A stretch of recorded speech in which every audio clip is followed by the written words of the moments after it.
Welcome back, trainers, and welcome to another Thicc Pokemon Masters video. Today in Pokemon Masters, instead of me showing you just a video of me completing certain chapters without like audio, I decided I'll include my audio and show you how I completed said chapter. I believe the chapter right now I am working on is chapter 12, so I need to upload that. So when we go to chapter 12, we notice we have a new face, and he is Flint from the Sinnoh Elite Four.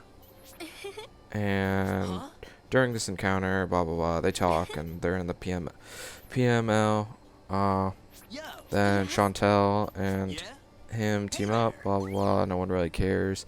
I don't really think anyone plays this game for the story. Who knows? Maybe you do, and if you do, that's cool, I guess.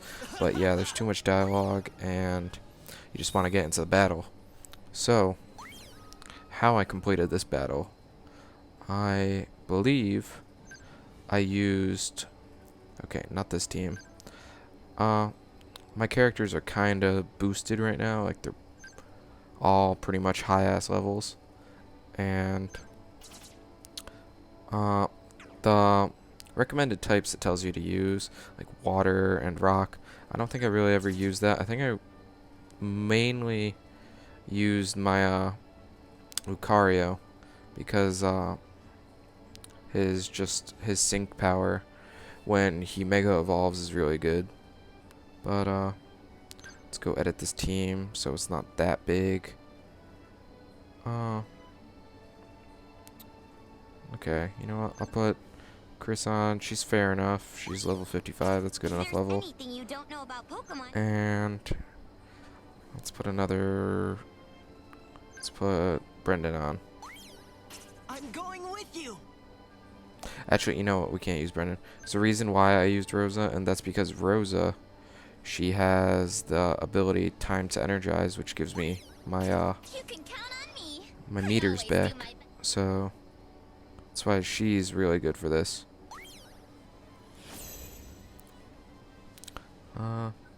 So we load into the battle, and you'll notice there is an Infernape and Chandelure. What I would do first is go for the Infernape, because the Infernape will actually, he gets his ability over time. So if you don't want him using a sync power, it's best you get rid of him as fast as you can. Close combat, always a really good ability to use, because it does a lot of damage.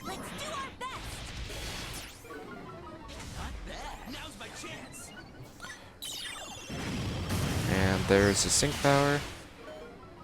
Well, wipe me out there. Okay.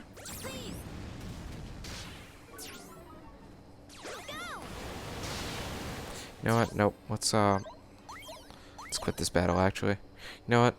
We're going to... You know what? This probably wasn't the team I used, and who knows.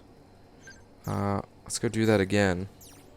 But let's do it with the actual team I kind of use, because that will help a lot. Edit. Let's get rid of you, Chris. Let's put... I didn't use Flint, so you know what? I think I actually used Misty for this. I think Misty helped a lot during this fight. So, let me put Misty on. And let's get it this time. Let your passion for battle burn. Okay. Now is the perfect opportunity. Here it goes. Right on. I got this. Let's power everyone up first, and you know what? Let's go get rid of the ponytail, actually. Let's pull this off. Right on. Of course, it's going to be left at a sliver of health. Something went It's always fun. You got this. You can do it. Not bad. Now's my chance. Now's my chance. And Will Lucario get one shot here? Lucario survives this. We'll use our ability. And I don't know if I used a direct hit. We'll use a close combat. Take on the Infernape. Which annihilates him right here. And now all we have left is the Chandelure, who really shouldn't worry about because it's not that strong. I'll handle this. You can do it. Let's do our best. And there we go, we get a critical and we end up beating it. Well done. I never doubted us. Right, and you notice how Chris wasn't useful on my team during that? You know what, maybe instead of Chris, you can go use Rosa and just have that time to energize ability, get your meters back. She might be the better option for that. But once you complete it, you'll have the piece of dialogue about how Flint is really surprised how he lost. And, you know, he's lost, can't get over it, all that. And then he's like, you know what, why don't we join your team? So that's what happens. And Don't you? You can do he gets surprised, blah, blah, blah. And you talk to him, and then he's like, alright, I'll join your team. Now. So then, that's the chapter. And when you finish the chapter, you will be given Flint. And Flint, just take a look at him. He is the Sinnoh Elite Four Fire Pokemon leader. And his Pokemon Infernape. Let's see. Let's go look at him. He's a pretty good trainer, I would say. I enjoy using him, at least. I tried making him my number 1, which at the moment he currently is. I bet I could.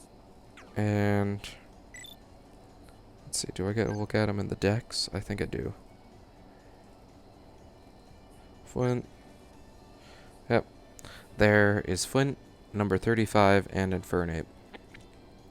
Flint, this member of the Elite Four, is constantly on the verge of overheating. He is a skillful trainer of Fire-type Pokemon who is always burning for an all-out battle. Infernape, its crown of fire, is indicative of its fiery nature. It is beaten by none of in terms of quickness. So there you go, pretty fast. His moves, Fire Punch you start out with. Very small chance of leaving the target burned. Power of 56, accuracy 100. Pretty good. Already pretty good move. Got the direct hit or dire hit. Sharply raises the critical hit. Blah blah blah. Everyone already knows that. Fire Blast. Power of 139, accuracy of 85. Has a very small chance of leaving target burned. I find when I use this ability, it says its accuracy is 85. It's not really that accurate. I notice, like, when I'm using Flint, I probably miss, like, maybe 1 to 2 hits a game, or, like, a match I'm playing. And then his last ability is We're on Fire. Sharply raises the user's attack and special attack. His passive is Power Reserves 2. Power Up moves in a pinch. Whatever that means. Yeah. Weakness, water. Yeah, he's a fire type. You should have guessed he's weak to water. His attack is really high. His special attack's also really high. Same goes with his speed. What you notice is his defense and his special defense are really his only, like, problems. But when you get him, he's pretty good fire type. I'd say he's really the only good fire type.